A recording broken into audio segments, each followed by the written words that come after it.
We have explained how successive acts can become habits, and how evil habits can eventually create compulsions in which one justifies himself saying, I cannot help it, I am a compulsive drinker, or I am a compulsive sex maniac, or I am a compulsive kleptomaniac. What emotions and feelings are associated with those under compulsion? First, almost all generally excuse themselves of any guilt. The blame is outside of them, not inside. This has been the story of human nature from the beginning, when Adam blamed Eve and Eve blamed the serpent. It will generally be found that all who are given to some so-called compulsive vice will generally seek out the companionship of those who will never blame them, but rather excuse them. That is, a kind of confraternity of innocent babes is formed by which they insulate themselves from any moral corruption. The second effect of the compulsion is the feeling of being divided and torn. It is as if one said, my name is Legion.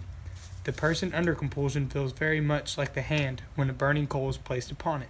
There is no true affinity between the nature of the hand and the nature of a burning coal. This attempt to merge or unite both creates pain. In like manner, it is not the nature of a body to be no longer master of its own fate and destiny. Something is in the mind which is alien to it. Like Macbeth, it asks, why do I yield to that suggestion, whose horrid image doth unfix my hair, and make my seated heart knock at my ribs, against the use of nature?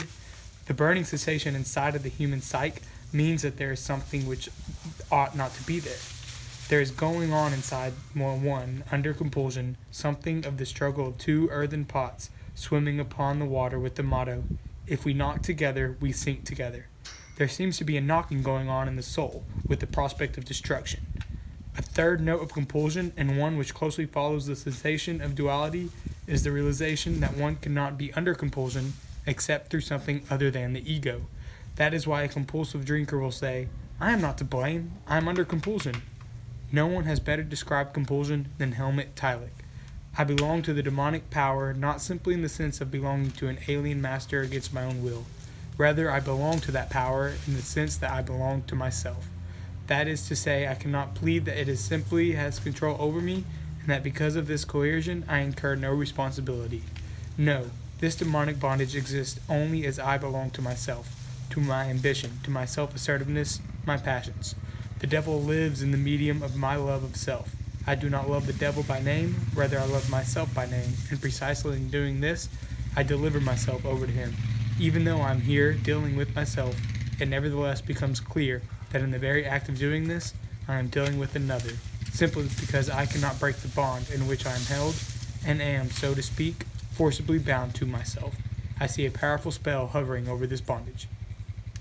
Goethe's magician's apprentice has said, those spirits I conjured up, now I can't get rid of them, which is a fairly good description of one under compulsion. But the case is not hopeless.